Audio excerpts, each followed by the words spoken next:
Welcome to the Principal Podcast, where we talk about how the best professional services firms grow.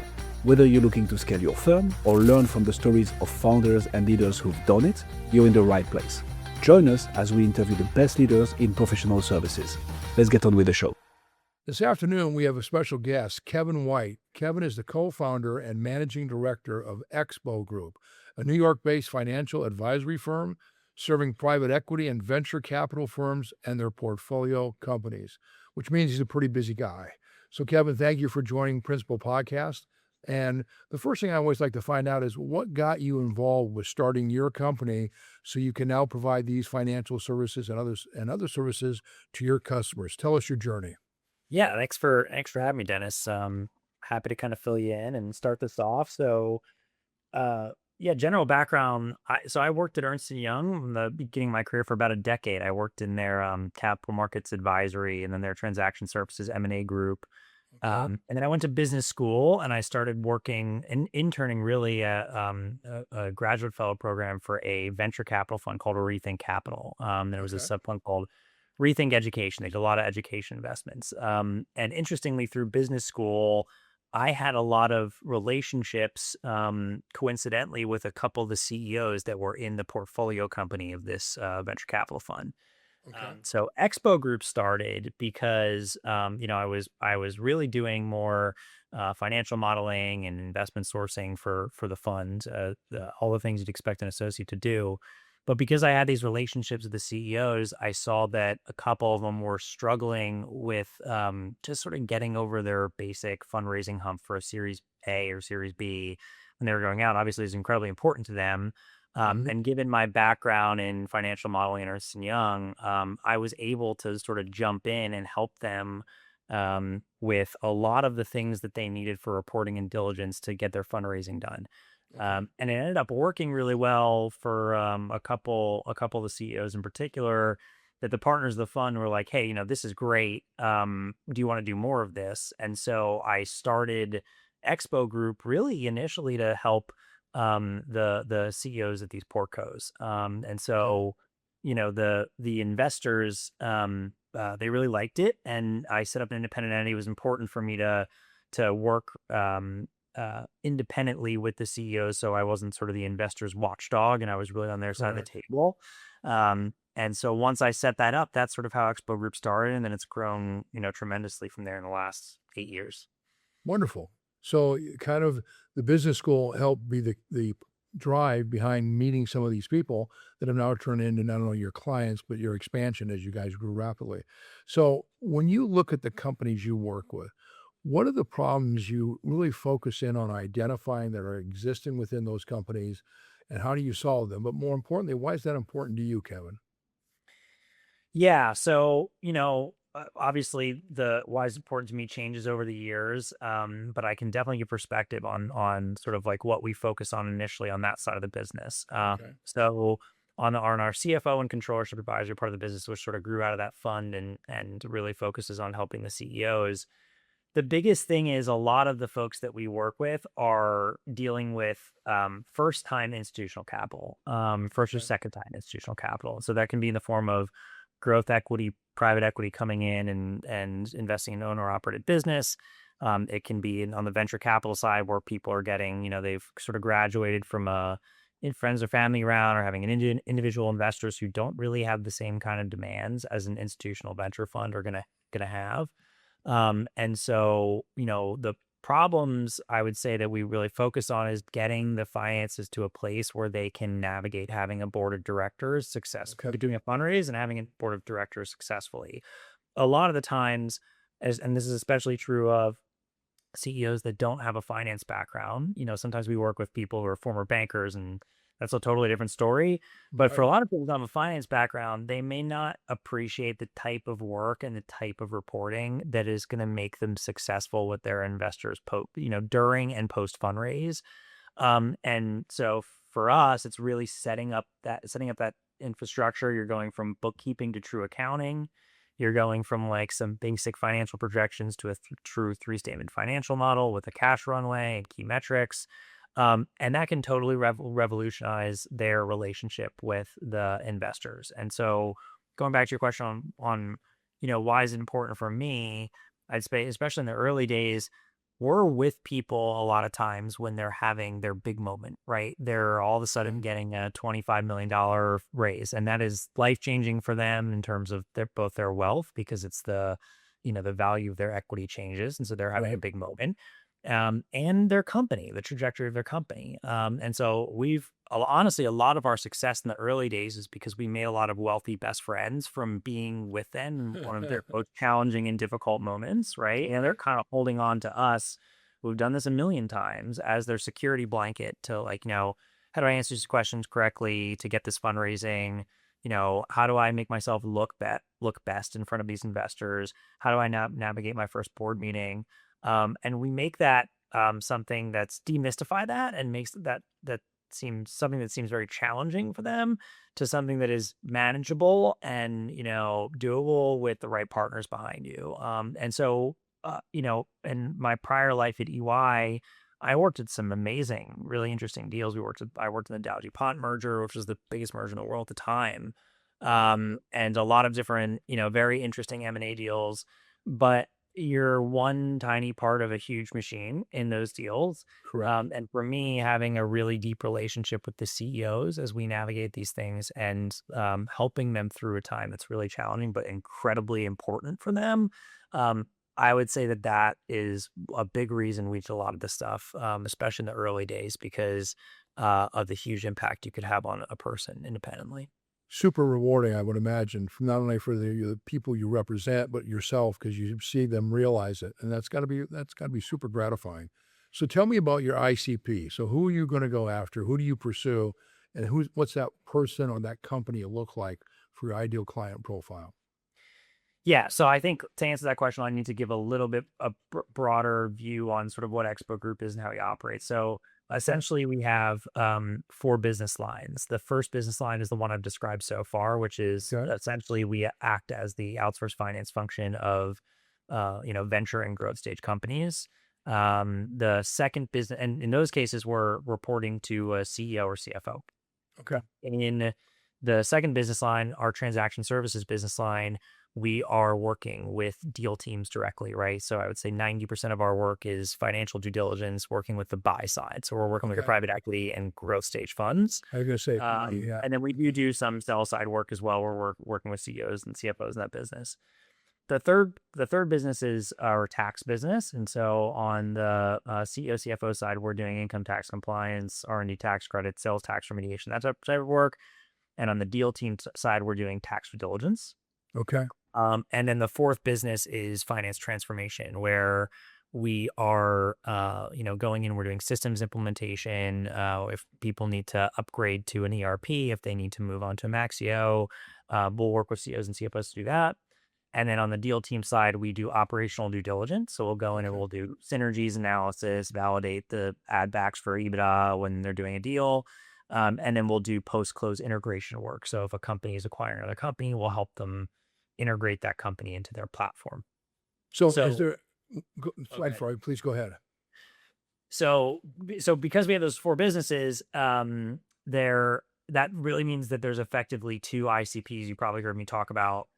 And one is CEOs and CFOs of venture and growth stage companies, and lower middle market private equity. So I'd say we deal with companies, between $5 and $150 million of revenue. We do have Okay. some bigger companies that we deal with that are more like the 250 range for specific products. But I would say a lot of our companies fall in sort of that lower middle market growth equity space.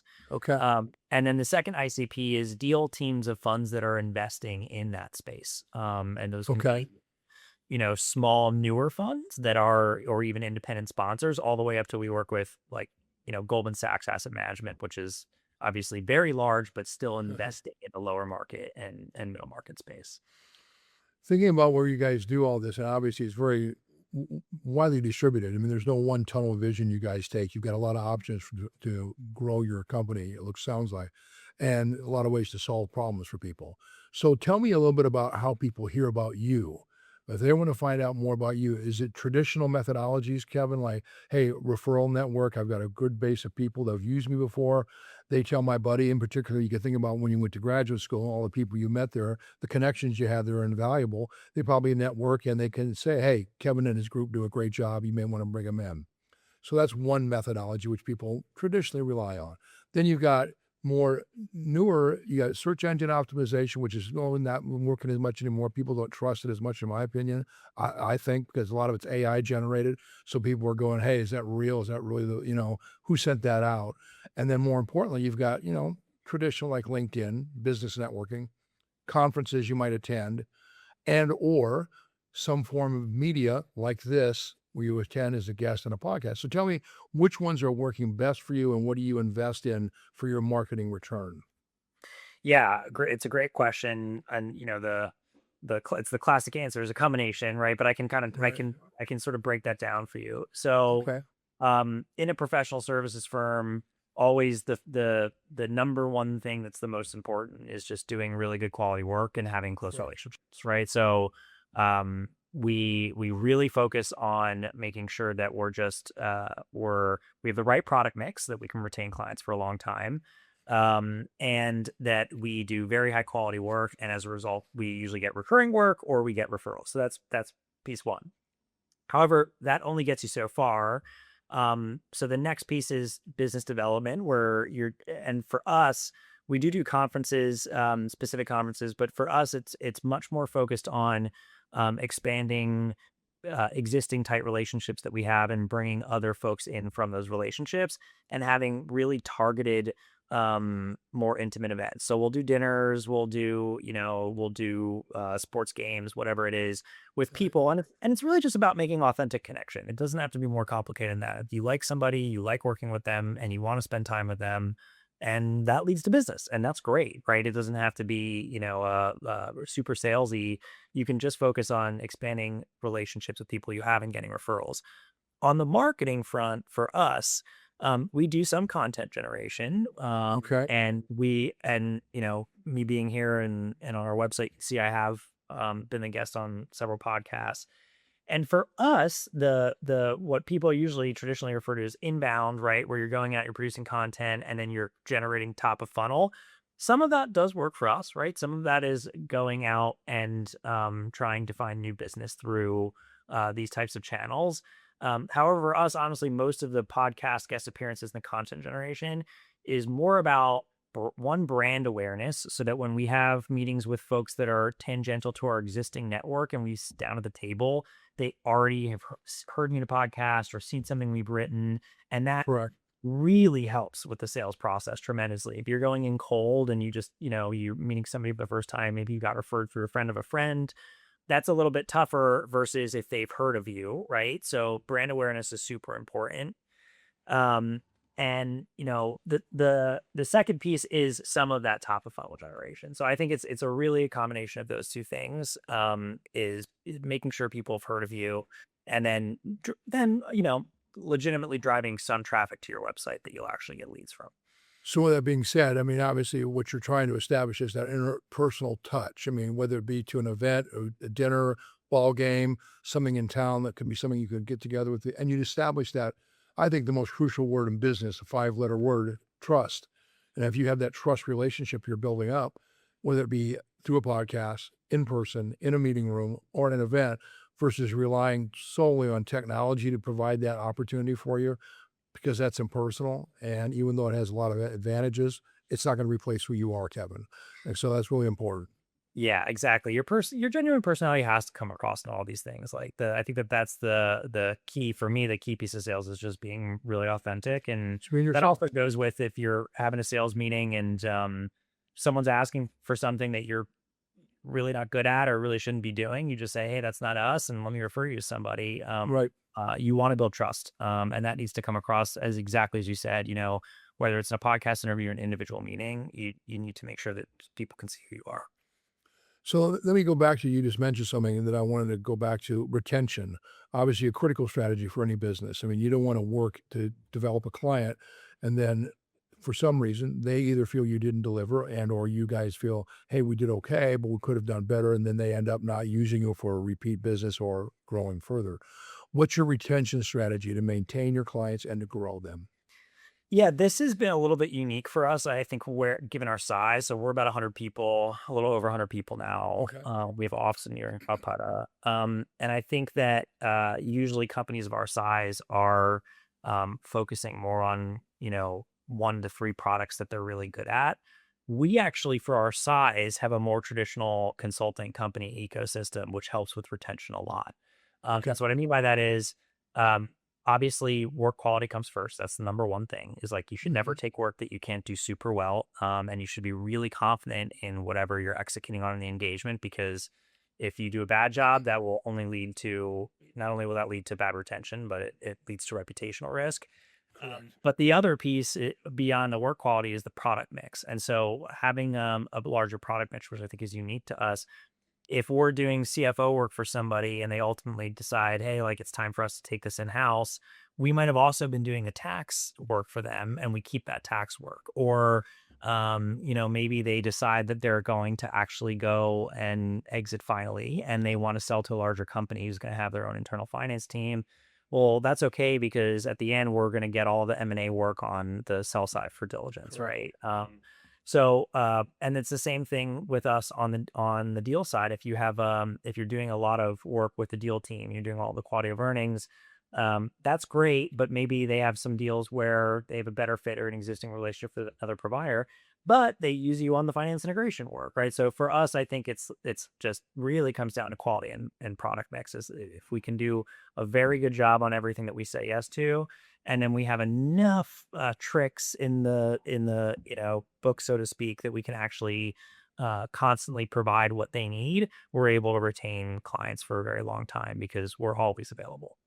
You think about one thing, what you described there I was visualizing as you were talking. It's like an octopus. I mean, you can be in all different areas of someone's business, and even if one goes one direction, you're still on the other side over here, and they'll eventually integrate back where you still have that relationship and you can grow. So I think it's brilliant you have the 4 different channels, because that gives you a lot of freedom to stay and maintain relationships where some people may not have that traditional distribution because they don't have enough products.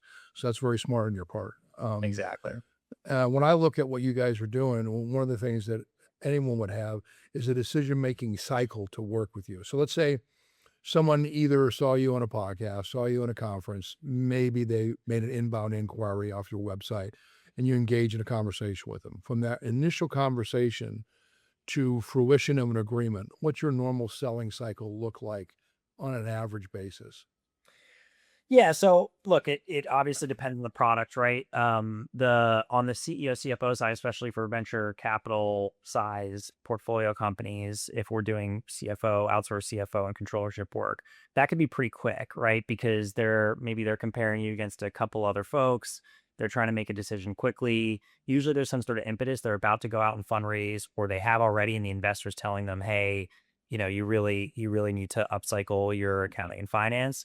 Those can be pretty quick. We go in, we do basic scoping, we put a proposal in front of somebody, and then we try to get to decision pretty fast. Okay. On the extreme other side of that would be our finance transformation work, where those tend to be much bigger projects, and you're doing a systems implementation or you're integrating a newly bought company into its parent.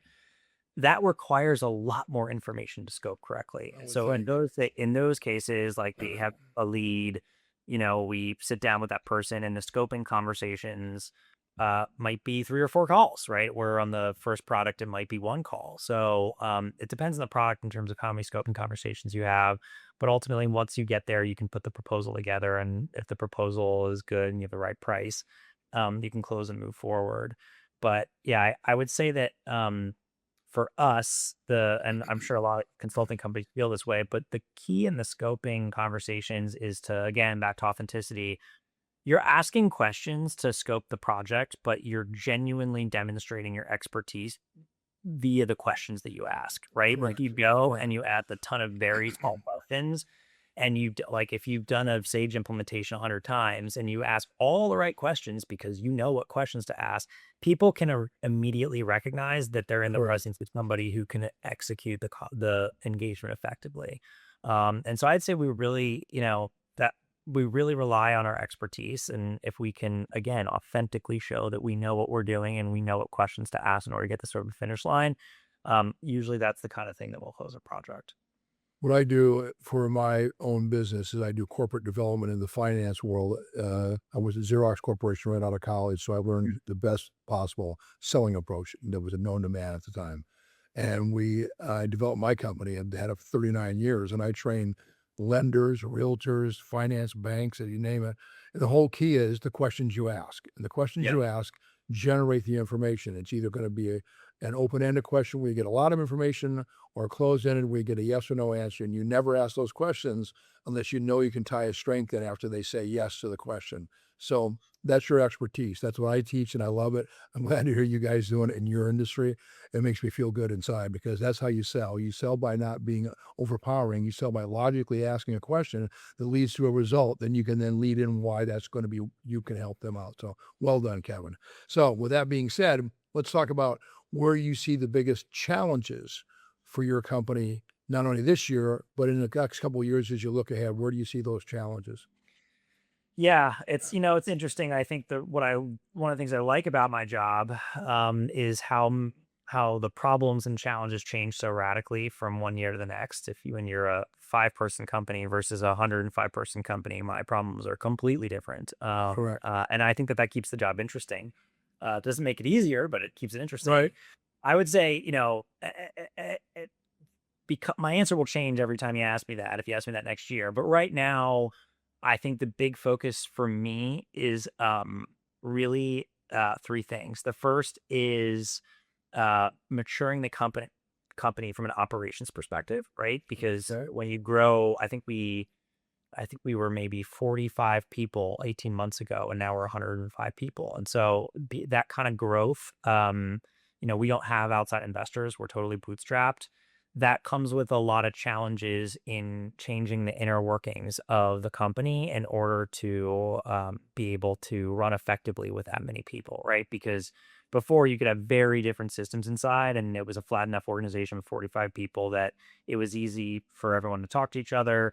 That starts to go out the window when you scale above 100. And so for us, it's just maturing some of our internal processes and systems. Luckily, a lot of my prior life at EY was about doing that. And so I feel very comfortable in that. The second piece for me is maturing our sales processes as organizations get bigger.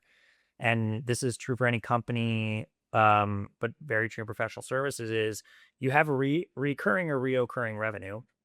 Some of the revenue that you have for us is it's every single month we're invoicing somebody. And then reoccurring revenue is like the transaction services work where we know we're going to get 7 to 10 deals from a private equity firm every single year.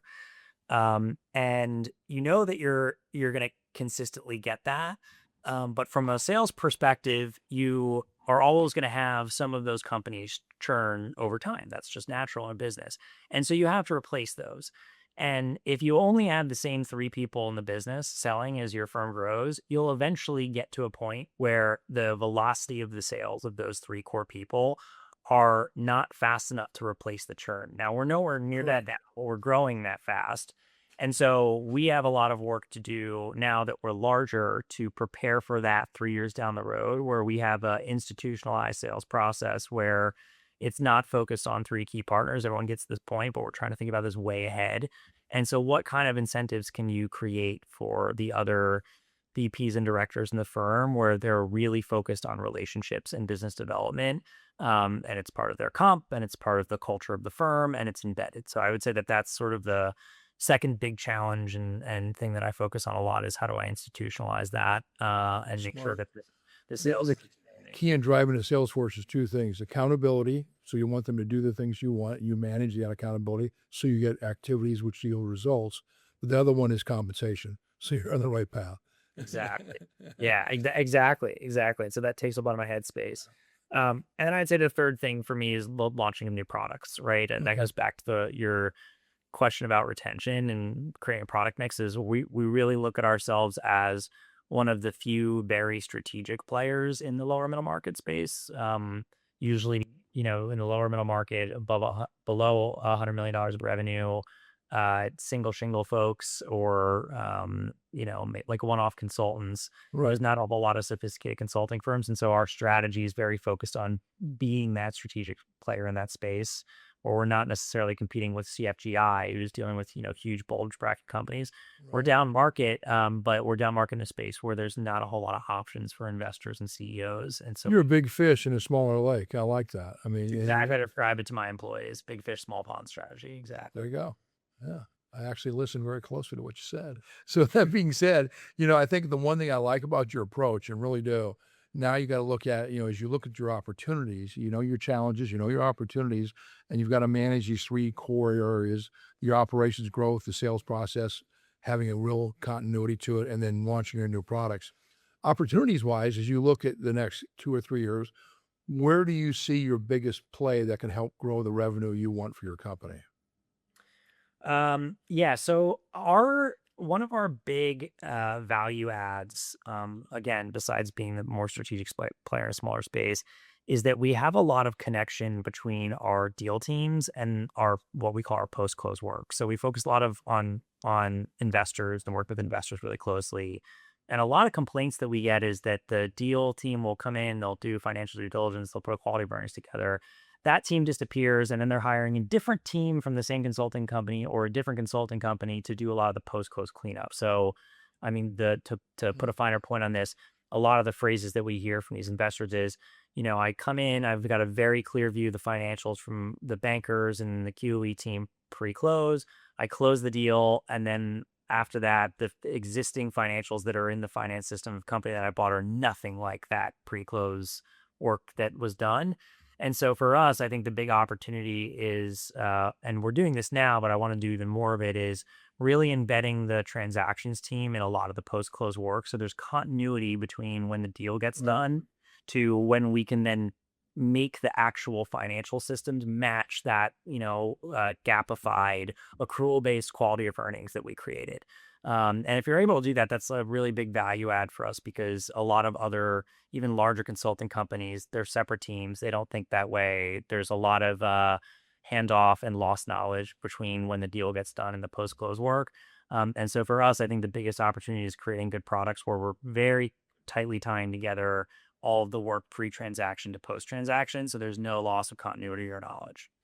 You're basically, you guys can go out and provide your client the concept of a one-stop shop.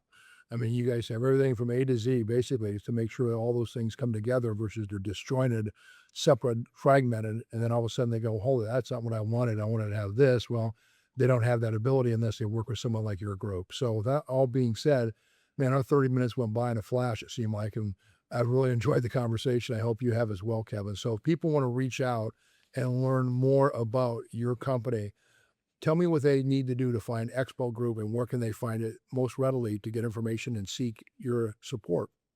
Yeah, so the easiest place to find us on our website, it's EXB as in boy, ogroup.com. I think a lot of people confuse it for Expo, but it's Exbo with the B. Expo Group. And then right on that website, there's a contact button, and we reply to that contact button usually within an hour. Okay. So if anyone ever reaches out there, we'll happily set up a meeting, and we'd love to talk to you. Okay. Well, you know what, Kevin, I've enjoyed the conversation. I think the audience will as well. They'll have a better perspective of what you guys do after this podcast. And I appreciate your time today and look forward to nothing but success for you and your company. Best of luck. Appreciate it. Thanks for having me, Dennis. You're welcome. Thanks for joining us on this episode of the Principal Podcast. We hope you've learned valuable lessons and strategies to grow your firm and take your business to the next level. Make sure to subscribe and leave us a review wherever you're listening to this show so you never miss an episode. To apply and be a guest on the show, click the link in the description. See you next time.